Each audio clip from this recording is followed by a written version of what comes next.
Hi everyone, this is Kerem with Solar Academy again, and I have with me Greg Sellers of Stable Solar. Again, this week we're going to talk a little bit about solar monitoring and meters to monitor the performance of your solar system. Hey, Karam. Hi, Greg.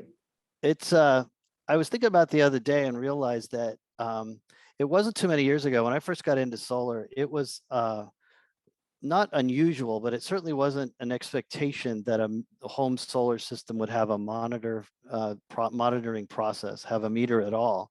Mhm. I used to manage a huge portfolio, and I'd say fully half of the systems did not have any monitoring that the homeowner themselves could access. It was What years just are we talking about? This is like, the early 2010s. So I got in 07, 08, but yeah.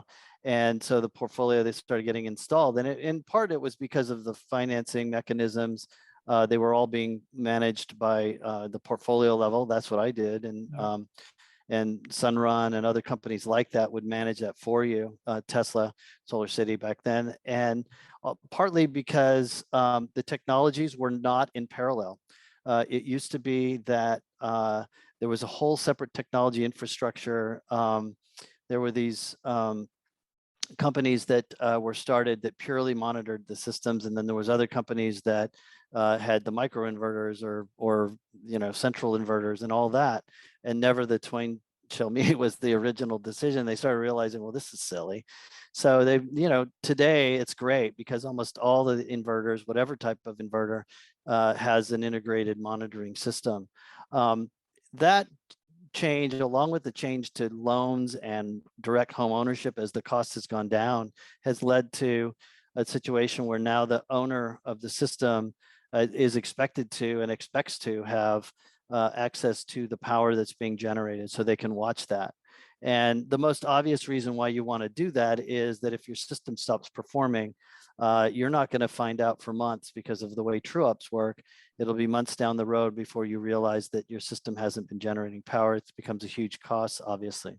So what we have, what I recognize, I think, in terms of meters and the way that they're inputted, I talk to homeowners every day, and what we realize is there are a few who are very knowledgeable and understand clearly what their system does, and they call and they say, hey, something's wrong with my system. I've been monitoring it and it doesn't look like it's doing what it's supposed to. That still, though, is less than 10% of any homeowners. Almost all the time, I think there's monitoring, or yeah, but I haven't used it in a while, or I just bought the house and they told me everything was fine. I don't have any access to the monitoring. And so for all those situations, you basically may as well not even have a meter.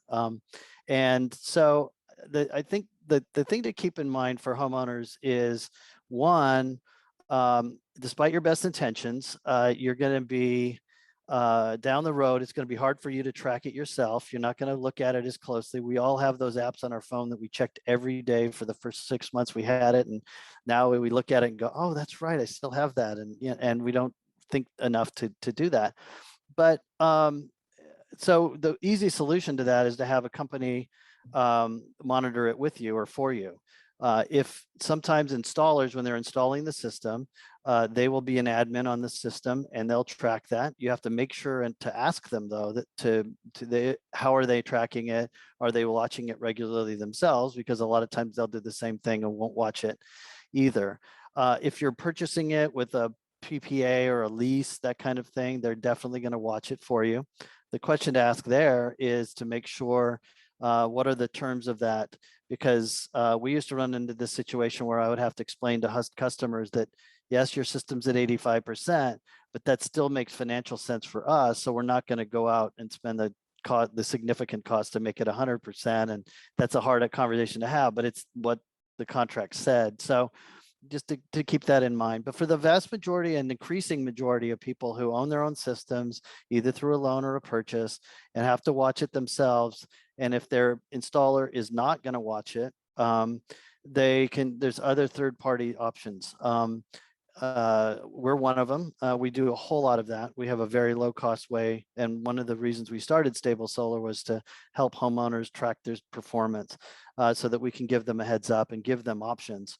There are other companies that do that as well.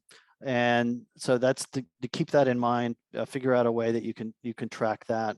The other thing to keep in mind is, and this is a very exciting development, is as we've seen the technology evolve, there are more and more opportunities for homeowners to not only track how much their solar is generating, how much income they're generating, power income they're generating from their solar installation, but also how much their house is using on a regular basis.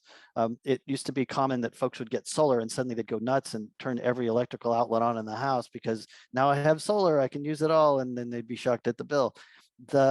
Most folks don't, fewer folks do that these days, but the reality is we all have uses that we don't quite realize how much is, that there's that generator that we'd forgotten about, some resource that's sitting in the corner somewhere that we didn't even remember was generating power that is actually turning out to use a lot. So, and now you can generate that. There's new main service panels like SPAN that are great at allowing you to do that on a very granular per breaker level.